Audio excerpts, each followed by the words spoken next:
Thank you for tuning into this special presentation of the novel The Dead Kids Club by Hosek, read for you in its entirety on the Bedtime Stories for Insomniacs fiction podcast. The Dead Kids Club is what I like to call an everyman thriller, ordinary people in extraordinary circumstances.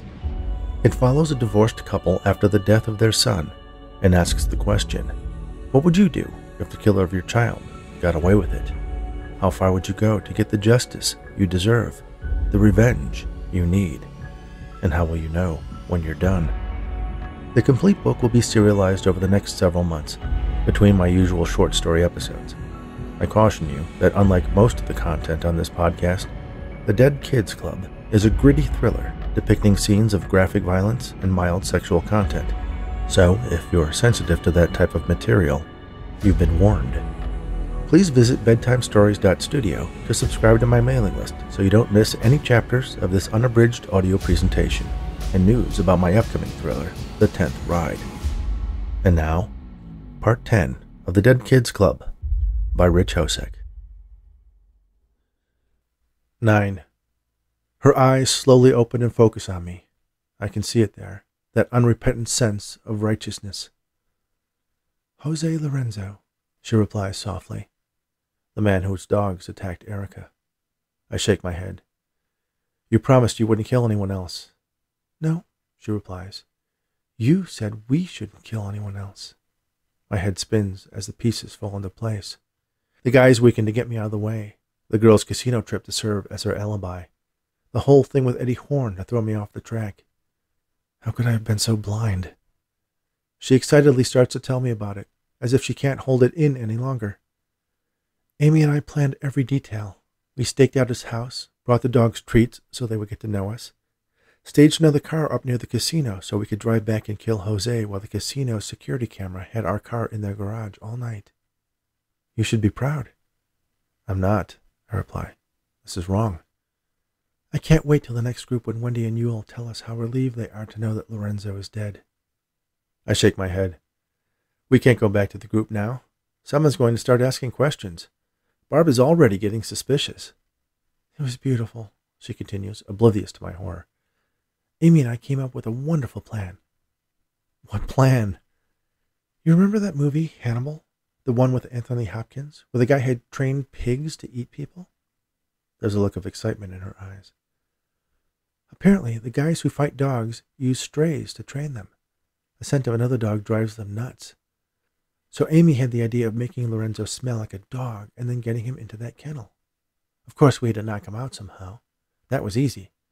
The guy loves tequila, so we sent him a spiked bottle of the most expensive stuff we could find. Don't worry, we paid cash and got it at a place that sells cases of the stuff. I sit back, transfixed. She is animated, excited. I don't know this woman. Anyway, we got some surplus wetsuits, all black. I'm surprised you didn't think of that. Parked a few blocks away, waited till it was dark. We took alleys and stayed in the shadows until we got to Lorenzo's house.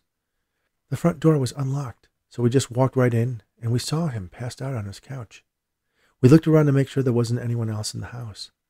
The basement was set up for the dogfights, like one of those MMA cages, and we could see there was a ramp that led to a cellar door that connected to the kennels. Amy found the controls. He had those magnetic locks so he could open the gates to the kennels, let the dogs into a kind of staging area, then open the doors to the cage so they could fight. The place smelled like stale blood and beer. Once we figured things out, we dragged Lorenzo down to the basement and put him in the cage. We threw in another tequila bottle, one that wasn't spiked, so it would look like he was just drunk and careless.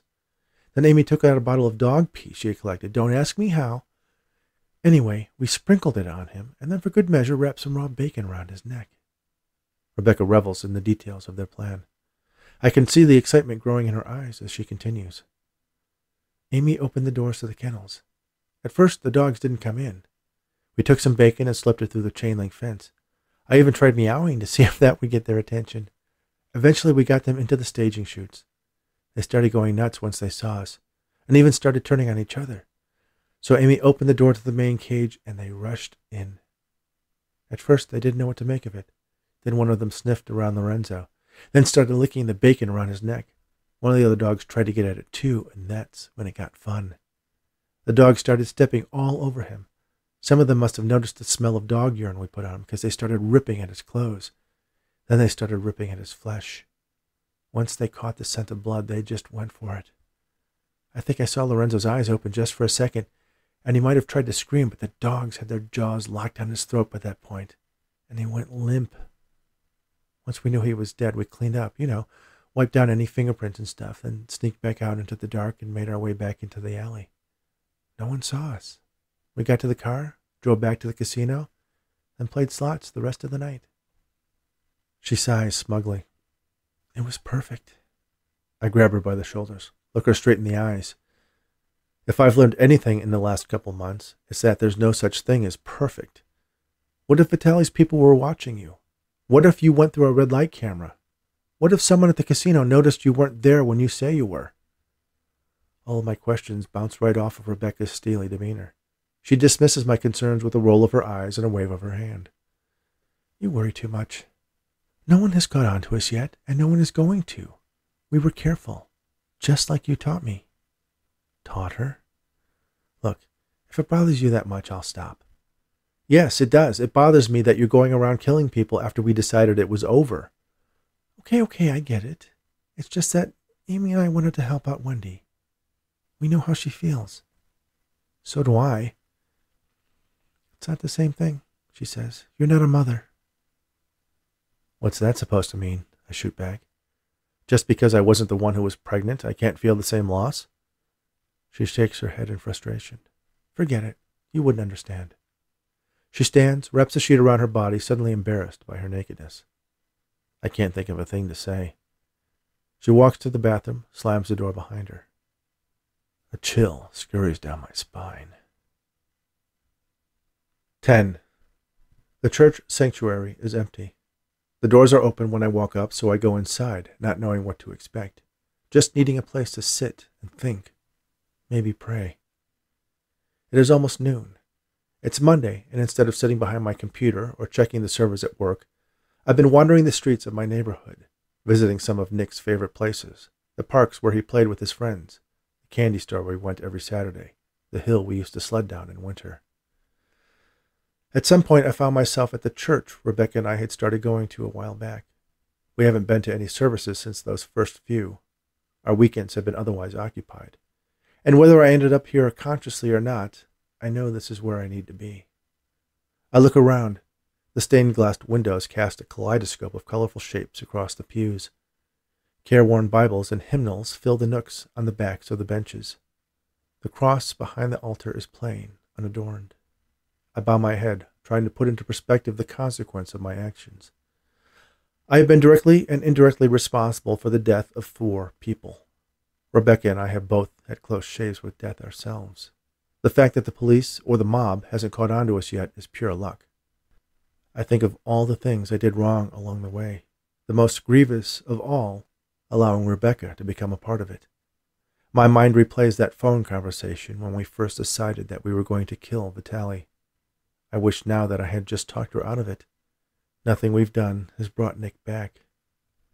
And now I'm here in this church, praying for forgiveness. That if there is a heaven, I haven't completely screwed up my chance to be with Nick again. My phone rings. I'm not sure which pocket I put it in, and it takes a few rings for me to find it. A middle-aged woman pokes her head in from a door to the side of the altar, shoots me a curious glance. I shrug an apology, then answer the phone. Hello? Who is this? The voice at the other end asks. Amy? I ask. I was trying to reach Rebecca. Did I dial the wrong number? I look down at the phone, realize that I grabbed Rebecca's by mistake. No, we must have gotten our phones mixed up. Oh, well, I just wanted to see when she wanted to reschedule our girls' weekend. Reschedule? Yes, is she feeling better? She sounded really sick when she called on Friday. My heart skips a couple of beats. I'm relieved to know that Amy wasn't a part of another murder. But then a curtain of dread falls around me, making it difficult to breathe. Rebecca killed Lorenzo by herself. What else did she lie about? Yes, she's much better now, I managed to say. Try back tonight. I'll make sure we get our phone sorted out. Okay, thanks. Bye, she says. Bye. I put the phone back into my pocket, stand and turn to leave. The pastor is at the back of the church, a smile on his face as he makes his way toward me. Ah, welcome, my son. It's good to see you again. Reverend, I say simply. It's been a while since we've seen you and your wife. Ex-wife. Oh, right. Sorry. I guess I'm an optimist at heart, hoping you might find reconciliation amongst your salvation. Me too, I offer, matching his smile. Were you just stopping in for a quick chat with the boss, or is there anything I can help you with? I guess just a quick chat. Well, I hope whatever it is, it works out for you. Thank you. And we'd love to see you both again on Sunday. We'll definitely try, I promise. We shake hands, and it seems as if he can see the turmoil in my mind. I must not be doing a good job of containing my fear and concern. God bless, he adds. Thank you. I hurry out without trying to seem to be in a hurry. Outside, the sunlight and warm air stifle me. My breathing becomes labored. The world starts to spin. I race toward some bushes, just as the remnants of my breakfast force their way out violently. I fall to my knees, and my real prayers begin. 11. I find my phone back at the apartment and leave Rebecca's on the nightstand from where I had grabbed it. There is a message waiting. I listen. It's from Eddie Horn. He wants to buy me lunch. Considering my breakfast had recently vacated my stomach, I call him back to accept.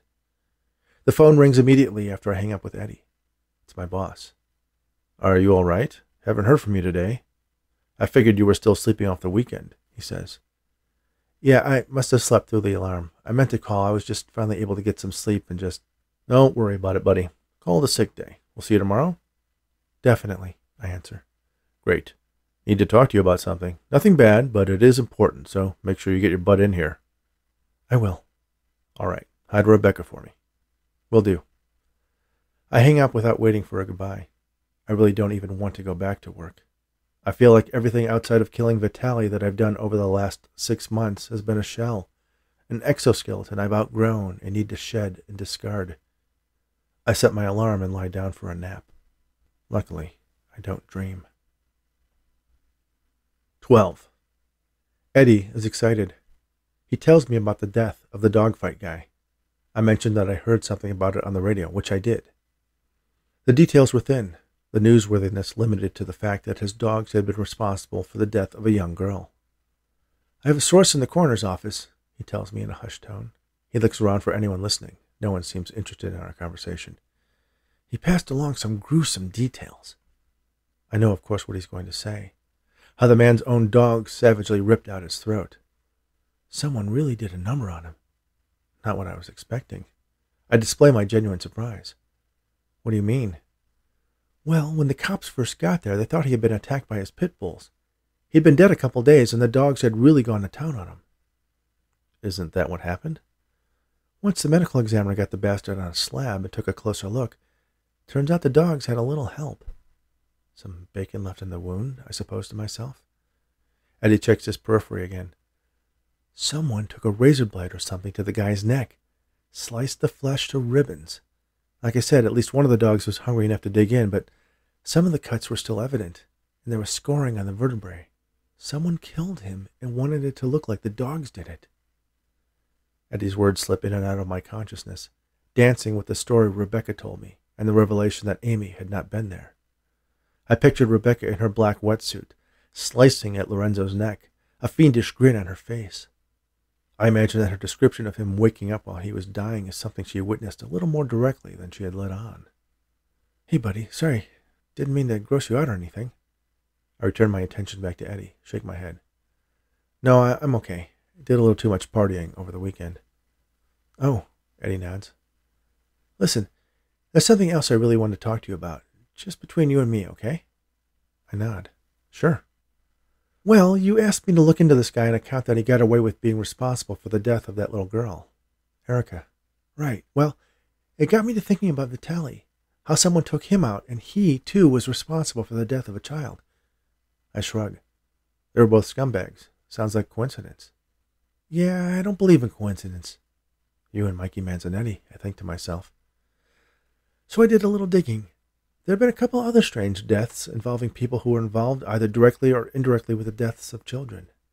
Damn. One was that woman, Sharon Dempsey. That was a domestic thing, I interject. Rebecca and I were up at my boss's house on that lake around the time it happened. Murder-suicide. Something about a lover? That's the official story.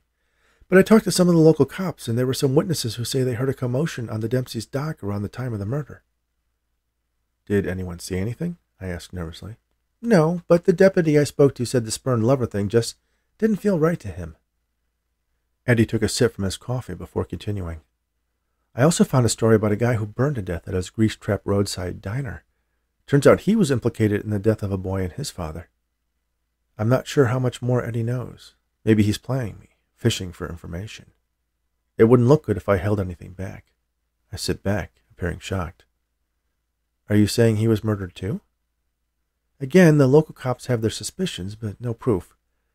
There were tracks from a car parked in the woods across from the diner. What were they doing there? He takes another sip from his coffee, letting his words hang in the air for a moment. I sigh heavily, expressing my wonderment. You think they're connected? I don't know. I'm trying to figure out an angle on that. I already pitched the idea to a publisher. May have a bestseller on my hands if I can link them together. Sounds a little far-fetched, I say. Yeah, he answers. May work better as fiction. It is a good hook. Eddie leans forward, inspiration lighting his eyes. Hey, don't you and Rebecca go to some survivor support group? I nod. That could work, he mused. I could weave a mysterious character between the chapters of the kids' deaths and their killers. He seeks out these support groups, lurks in the background, listening, learning, picking out the next target for his own private justice. Yeah, that could work, he ponders. Better than you know, I think. I mean, it's a stretch that there's any one person actually committing these revenge killings, assuming they are murders, but if I tell the stories right, people just might buy it. They'll want to buy it. Still sounds a little out there to me, I say, but I can see that the idea has a hold on him, one that he won't easily let go. 13. Rebecca and I sit across from each other at the dining room table, quietly eating the lasagna I cooked on my day off. She eats hurriedly, alternately checking her watch or the clock and shooting me a distracting grin. Are you going somewhere tonight? I ask. She takes another bite of the lasagna before she answers, biding her time while she thinks of another lie. Movies with Amy, she answers, her mouth still half full while she tears off a piece of garlic bread. She really wants to get away. I saw Eddie Horn today. You two are becoming friends? He talked to someone he knows in the coroner's office about Lorenzo. Rebecca's eating slows. Oh, and you forgot your phone today. Amy called to apologize, to reschedule the casino trip. She hopes you're feeling better. She drops her fork and wipes her mouth with a napkin, her reproachful stare fixed on me. Do you really want to talk about this? Aren't you the one who always says the fewer people who know, the better? You lied to me. I didn't tell you everything. You sliced his throat. He had it coming. Who are you? Why don't you tell me? You're the one with all the answers. Rebecca folds her arms across her chest. All I wanted was some peace, I say, and maybe we'd fall back in love, she asks. Maybe I'd see you for the caring, loving man you always thought you were? I shake my head. I thought we could start over. From where? She asks. I know we did what we set out to do, to kill that bastard who took our son. But that doesn't erase the fact that Nick is gone. There's no coming back from that. My life ended that day. Everything since has been... She looks up at me, a look of clarity crossing her face. I'm a ghost, a spirit, damned and stuck on earth, doomed to relive that pain every day. I feel the same way, I tell her. Then you know how it felt when we killed Vitaly. You know the sense of purpose it gave me. For a brief moment, it was like coming back to life. It was wrong.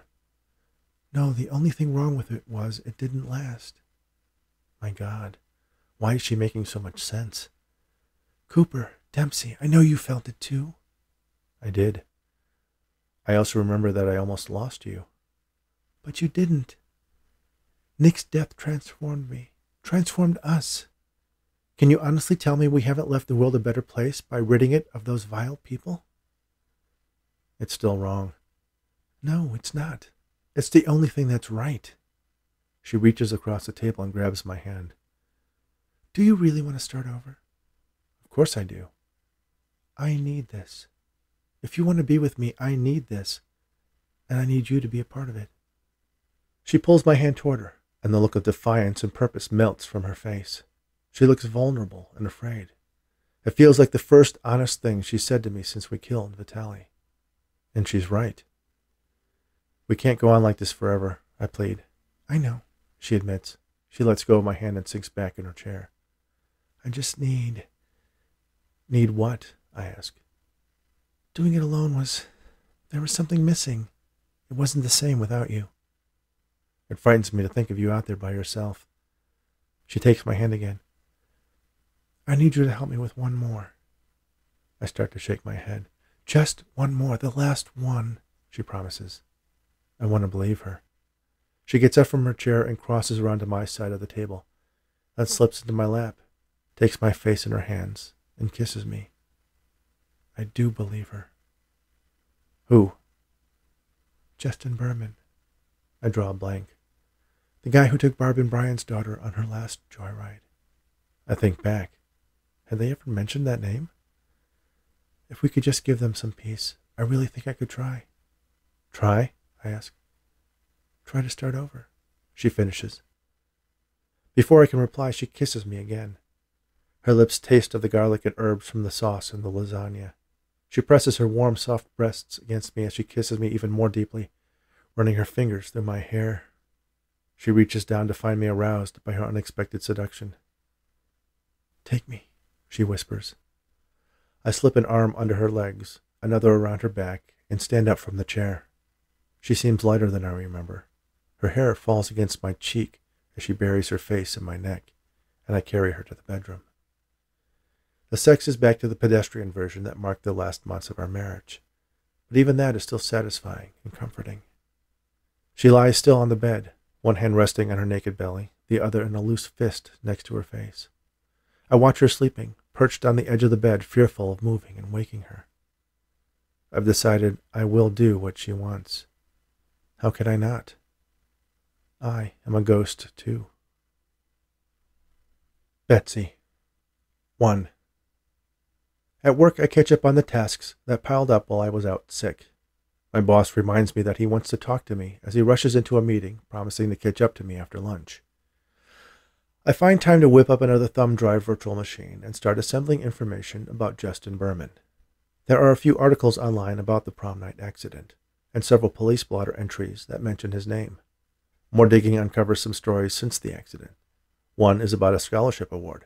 Another details of a charity organization's efforts to promote after-school activities for at-risk teens. A third is an engagement notice. Naturally, I assume these are not the same Justin Berman. I hope they are not. This is not the life of a remorseless killer, someone who got away with taking the life of the young girl before she had a chance to live it. I dig deeper. Berman is an angel. He's engaged to the daughter of an internet mogul and active in several organizations that mentor troubled kids. He speaks to high school assemblies before prom about drinking and driving. He's a real-life Mother Teresa. Shit, what have I gotten myself into? I unplug my backdoor workstation and return to my desk. It takes me through lunch to catch up on my reports and updates. There's a tap on my shoulder. Got a minute? Roger asks. Sure, I reply. My office. I lock my computer screen and follow Roger back to the corner where he has his office. Instead of sitting at his desk, he leads me to the informal conference area where he collapses into an armchair and directs me to the couch. He puts his feet up on the coffee table and grins. So, how would you like to have your own office? He asks. I'm surprised at first. Roger hinted at a possible path to promotion, but an office meant manager. A big leap. Anderson is leaving, moving to California to work for some startup. Operations is yours if you want it. Hell yeah, I say. It means at least a 50% bump in salary. We'll have to talk to some other candidates, but barring your committing murder or something, I'd say it's yours. I laugh at his joke. 2. We arrive at the group meeting late. Rebecca surprised me with an after-dinner flirtation that grew into a full-blown seduction. The normalcy of it is the most appealing part. It felt like we were newlyweds again.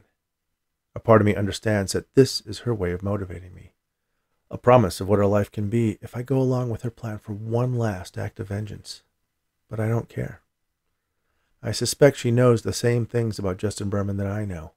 It would be pointless for me to argue the possibility that he's trying to make amends for his actions, and he's undergone some redemption despite the fact that the technicalities of the juvenile courts rendered the consequences of his actions minimal at best. Barb is talking when we walk into the room.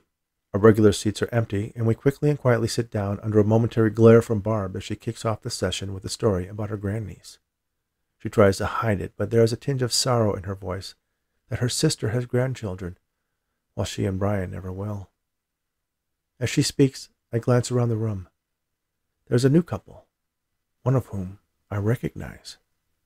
Eddie Horn. He catches my eye and tips me an almost imperceptible nod. What the hell? Is that his wife? I don't know a lot about his personal life, but I don't think he's ever lost a child. I don't think he has any children at all. He has mentioned the wife, but would she go along with posing as a grieving couple to research a book? I lean over and whisper, Eddie Horn is here, into Rebecca's ear. She looks at me, then follows my gaze to where the writer is sitting with his companion. She returns her attention to Barb, giving him no more thought than she would any other newcomer to the group. I follow her lead, even though it feels like a betrayal. I look around. Amy is there. Horn will surely recognize her from the research he's done so far. And even though Barb chased away the Portmans, Yule and Wendy are there. In fact, it is quite a full house tonight. Many of the semi-regulars have pulled out extra folding chairs and made a second circle. Barb basks in the attention, speaking a little longer than she usually would. Old Harold is parked in his corner too, watching his fingers entwine around each other with an almost autistic single-mindedness. I'm distracted when Barb asks the regulars if they have anything to share this week. She calls my name again. Well, things are going... Let me tell them, Rebecca interrupts. I look at her questioningly. She slips her arm through mine and turns a broad smile to the group. Some of you know that even though we were divorced when we lost Nick, his death has brought us closer together. We've been living together for quite a while, trying to get through this with each other, and, well, I think due in no small measure to the support we've gotten as part of this group, we've decided that we're going to get remarried. She doesn't say it giddily or even with any hint of excitement. She knows just how to play this room. It's not a joyous occasion. That wouldn't be appropriate. It's a milestone. Another step on the endless journey of coping with our loss. Some people react as if this is something they've been expecting for a while. Barb seems to adopt an air of resentment, as if Rebecca has purposefully tried to upstage the story about her grandniece. Amy does betray a hint of excitement. She shares a conspiratorial look with Rebecca. I wonder if Amy knew she was going to be making this announcement, if this is another level of encouragement to ensure I go along with her plans for Justin Berman. At the point of the agenda, after we've introduced ourselves and our stories to the interloping newcomers, Barb asks if Eddie or his wife would like to say anything. He begs off sharing at this point, preferring to listen and get to know everyone first. He glances toward me. I try to convey my disapproval, but I don't think it cuts through my efforts to hide my familiarity with him. Barb offers the floor to one of the other newer couples in the group, and they confess to having a hard time dealing with the anniversary of their daughter's death to cystic fibrosis. Rebecca plays concerned empathy, her arm wound around mine and resting her head on my shoulder as tears trickle down her cheek. Barb casts a reproachful look our way, as if our announced reconciliation is an affront to the group. I wonder if it's an affront to the truth. Thank you for listening to the Dead Kids Club on the Bedtime Stories for Insomniacs Fiction podcast. If you are enjoying this free presentation, I hope you'll take a moment to subscribe to this podcast on your favorite podcast app or Audible and sign up for my email list at bedtimestories.studio. Make sure you rate and review on the apps that allow it, and share this podcast with anyone you know who enjoys audiobooks. You can also show your support by purchasing this or any of my other books in paperback or ebook editions on Amazon, or the complete audiobooks on Audible. And lastly, if you're a fan of paranormal mysteries, I hope you'll also check out the award-winning Rainy Day Investigation book series, co-written with Arnold Runnick and Lloyd Auerbach, at raineyandday.com. That's RANEYANDAYE.com. Thanks again, and all the very best.